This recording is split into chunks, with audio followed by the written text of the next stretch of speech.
Assalamualaikum, halo Earthlings. Hari ini kita akan membongkar salah satu kode ilahiyah dalam Al-Quran.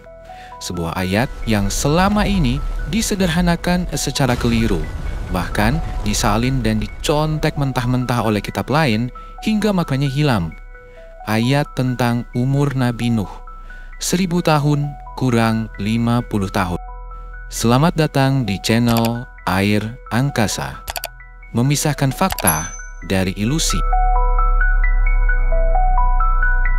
Dan sungguh, kami telah mengutus Nuh kepada kaumnya, maka dia tinggal bersama mereka 1000 tahun kurang 50 tahun. Kemudian mereka dilanda banjir besar, sedangkan mereka adalah orang-orang yang zalim. Al-Quran, Surah Al-Ankabut, ayat 14.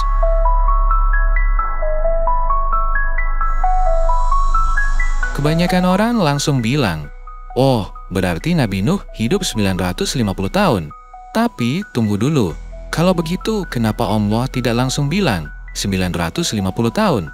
Kenapa harus 1000 sanatin atau 1000 tahun dikurang 50 aman atau 50 tahun musim? Dan kenapa tahun musim? Dalam beberapa tradisi Yahudi dan Kristen, khususnya yang berpegang pada interpretasi literal kitab suci, alam semesta diyakini diciptakan sekitar 6000 tahun yang lalu. Namun arkeologi membantah itu. Göbekli Tepe, situs monumental di Turki, diperkirakan berumur sekitar 13.000 tahun. Gunung Padang bahkan lebih tua menurut beberapa penelitian geofisika. Jadi, siapa yang hidup sebelum Nabi Musa? Sebelum Nabi Ibrahim? Bahkan sebelum Nabi Nuh?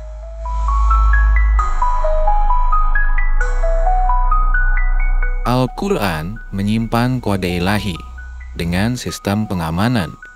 Gunanya agar tidak mudah dijiplak orang, lalu dia mengatakan ini dari Allah. Karena sistem pengaman Al-Quran ini khusus dalam hal umur Nabi Nuh, 1000 sanatin kurang 50 aman. Kita dapat analisakan kapan atau berapa tahun yang lalu peristiwa topan besar di zaman Nabi Nuh itu terjadi. Yuk kita bahas. Kita mengetahui topan besar zaman Nuh, bumi mengalami guncangan luar biasa. Akibatnya sumbu rotasi bumi berpindah secara tiba-tiba. Sehingga kita dapat membayangkan sampai-sampai seluruh air laut di bumi terangkat ke langit seperti mega tsunami dan menyebabkan banjir besar. Bumi mulai berosilasi seperti pendulum, bergerak ke utara dan selatan, menyebabkan siklus musim yang sangat panjang. Selain berosilasi juga mengalami aphelium dan perihelium. Kembali ke umur Nabi Nuh. 1000 tahun dalam konteks ini bisa dipahami sebagai 1000 tahun komariah, yakni tahun berdasarkan peredaran bulan. Sedangkan 50 tahun yang dikurangkan adalah 50 tahun musim, yaitu satu siklus lengkap gerakan bumi terhadap sumbu inklinasi atau ayunan gerak seperti pendulum. Kita mengetahui bahwa gerak pendulum berkurang secara deret ukur. Semakin lama, simpangan ayunannya makin kecil akibat gesekan udara dan redaman di titik gantung. Bayangkan sebuah bandul sederhana, seutas tali dan pemberat logam di ujungnya, seperti alat yang sering digunakan oleh tukang bangunan untuk mengukur garis tegak lurus. Di awal, bandul ini bisa berayun cukup lebar, bolak-balik dari kiri ke kanan atau utara ke selatan. Namun tanpa dorongan tambahan, gerak itu takkan bertahan lama. Setiap ayunan menyusut, mengecil, dan akhirnya berhenti. Tapi, bagaimana jika pendulum itu adalah planet bumi? Namun, agak berbeda, karena efek gerak pendulum bandul bumi terhadap matahari terjadi di luar angkasa. Tentu tidak ada tali pengikat atau gesekan udara seperti yang terjadi pada bandul tukang bangunan. Bumi dan matahari diikat oleh gravitasi, dan tidak ada gesekan udara di ruang hampa yang menghambat bumi. Oleh sebab itu, periode dan amplitudonya menyusut secara deret ukur. Ya, bumi pun mengalami gerakan serupa, sebuah osilasi ke utara dan ke selatan. Dan menariknya, simpangan gerak ini juga berkurang secara bertahap. Bukan karena gesekan udara seperti pendulum tukang bangunan, tetapi karena redaman internal, gravitasi, efek pasang surut dari bulan dan matahari, pergerakan fluida di bumi, dan redistribusi massa akibat gempa atau pergeseran kerak bumi. Semua ini adalah bentuk lain dari gesekan kosmis yang perlahan menstabilkan osilasi bumi. Seolah-olah setelah jutaan tahun berayun bebas di ruang angkasa, bumi pun, seperti bandul, sedang menuju ketenangan. Simpangan ayunan bandul ini berkurang secara deret ukur. Demikian juga gerak ayun bumi, simpangan siklus musimnya berkurang secara deret ukur. Kita mengetahui satu siklus musim sekarang adalah 1 tahun musim atau 365,2422 hari. Inilah simpangan atau amplitudo yang terjadi pada bumi sekarang. Pertanyaannya, berapa hari untuk 1 tahun musim pertama kali terjadi akibat topan besar zaman Nabi Nuh itu? Saat itu amplitudo pertama terayun tentu simpangan ayunan terbesar dari bumi. Mari kita hitung. Umur Nabi Nuh 1000 sanatin dikurangi 50 aman. Ini bisa kita jadikan persamaan matematis. Manusia normal bisa kita tetapkan paling tua bisa mencapai 200 tahun. Dengan kondisi makanan dan lingkungan yang sehat dan teknologi kedokteran yang canggih, 200 tahun masih mungkin dicapai. Umur manusia sampai 950 tahun itu tidak masuk akal, namun masih banyak yang mempercayainya.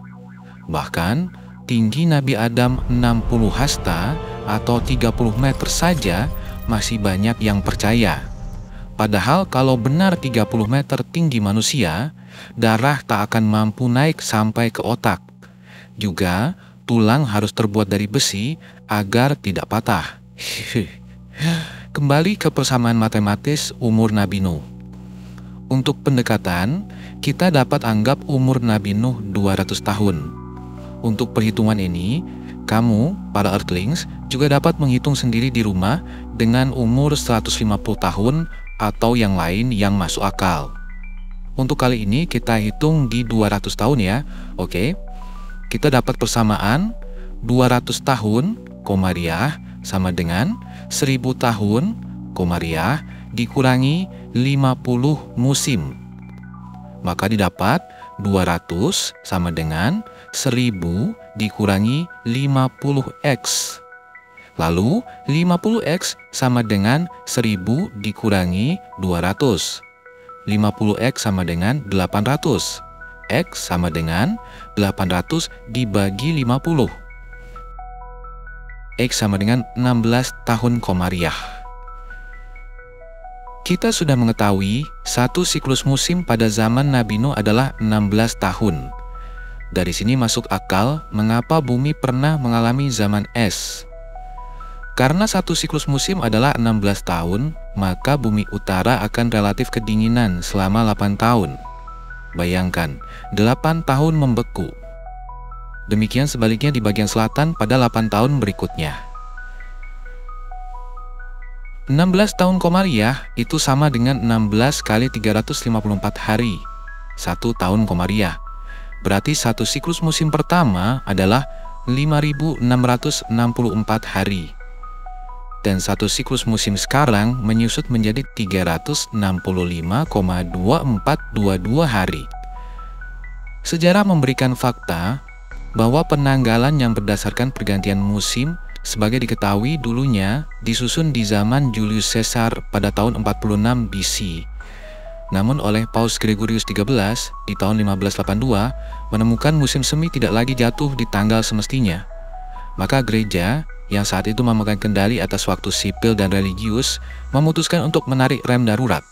10 hari dipotong agar matahari dan musim kembali selaras dengan tanggal. Tanggal 4 Oktober 1582 waktu itu dijadikan tanggal 15 Oktober. Padahal Julius Caesar benar dengan penanggalannya di zamannya. Begitupun Paus Gregorius XIII di zamannya. Hanya masa pergantian musim itulah yang semakin pendek. Ini jadi acuan kita bahwa, ya, ada penyusutan jumlah hari dalam satu siklus musim. Dan seperti yang sudah kita analisakan tadi, penyusutan periode satu siklus musim ini berkurang secara deret ukur. Oke, mari kita hitung secara manual dengan pendekatan deret ukur. Diketahui, tahun 46 sebelum Masehi, panjang satu siklus musim sama dengan 365,25 hari. Tahun 1582 Masehi, panjang satu siklus musim sama dengan 365,2422 hari. Rentang waktu sama dengan 46 ditambah 1582 sama dengan 1628 tahun. Penyusutan ini bersifat deret ukur. Artinya, langkah 1, hitung rasio tahunan atau R. Panjang tahun awal A1 di 46 SM adalah 365,25 hari. Panjang tahun akhir AN di 1582 Masehi adalah 365,2422 hari. Jumlah suku N adalah 1628 tahun. Dalam deret ukur, suku ke N, AN dapat dihitung dengan rumus AN sama dengan A1 kali R pangkat N-1. Mari kita hitung rasio R dari data yang diketahui. R sama dengan 0,9999972,358 pangkat 1/1627. R kira-kira 0,999999920. Ini adalah rasio penurunan panjang tahun per tahun. Sekarang kita ingin mencari berapa tahun ke belakang N dibutuhkan agar panjang tahun sekarang 365,2422 hari menjadi 5.664 hari. Kita akan menggunakan rumus deret ukur lagi. Panjang tahun sekarang sama dengan panjang tahun masa lalu kali R pangkat N. Di sini N adalah jumlah tahun yang kita cari, dimulai dari titik di mana panjang tahun adalah 5.664 hari hingga sekarang. Persamaannya adalah 365,2422 sama dengan 5.664 dikali R pangkat N. Untuk mencari N, kita akan menggunakan logaritma. Maka didapat N sama dengan 152097071. Jadi secara deret ukur didapatkan sekitar 152.097.071 tahun yang lalu. Itu pun dihitung dari tahun 1582 Masehi saat Paus Gregorius membuat penanggalan Gregorian yang kita pakai sekarang. Kalau dihitung sampai ke tahun 2025, berarti 152.097.514 tahun yang lalu. Wah, 152 juta tahun yang lalu ternyata. Cukup logis karena akan menjawab dan meluruskan benang kusut dalam timeline sejarah dan arkeologi peradaban manusia yang diketahui sekarang. Seperti yang kami analisakan di episode 8, bahwa manusia purba itu tidak ada. Yang ada manusia modern yang kembali ke gua-gua karena mengalami zaman es. Tentu tubuhnya bungkuk seperti manusia purba karena kekurangan sinar matahari. Bisa jadi angka atau faktor-faktor yang mempengaruhi perhitungan kami ini salah. Tapi, surah Al-Ankabut ayat 14 itu pastilah sifatnya ilmiah, mengandung kode ilahiyah agar tidak dijiplak mentah-mentah. Lalu dikatakan ini juga dari Allah. Ditambah lagi ayat penyegalnya, yaitu dalam surah Hud ayat 49. Itulah sebagian dari berita-berita gaib yang kami wahyukan kepadamu Muhammad. Tidak pernah engkau mengetahuinya dan tidak pula kaummu sebelum ini. Maka bersabarlah, sungguh kesudahan yang baik adalah bagi orang yang bertakwa. Dalam ayat ini konteksnya dapat kita baca di ayat-ayat sebelumnya. secara keseluruhan adalah peristiwa Nabi Nuh ke atas sampai Nabi Adam adalah berita gaib yang belum pernah diberitahu sebelumnya kepada siapapun sebelum kepada Muhammad Rasul Allah. Lalu kenapa muncul di kitab lain?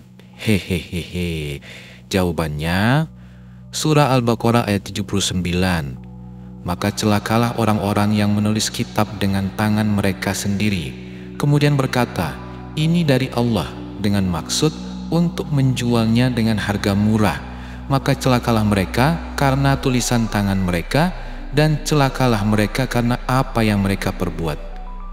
Nyata, kesalahannya jika ada yang mengatakan umur Nabi Nuh itu 950 tahun itu dari Allah.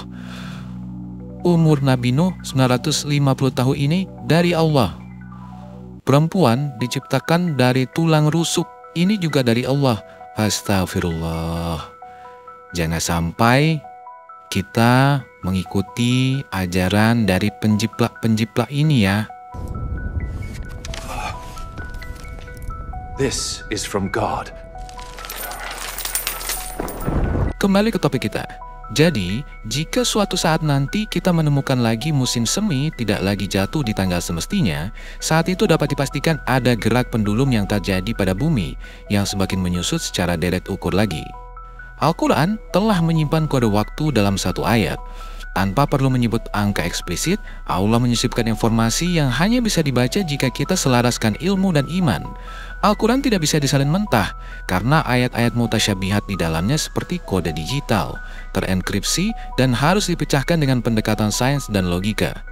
Ya, Al-Quran sekeren itu.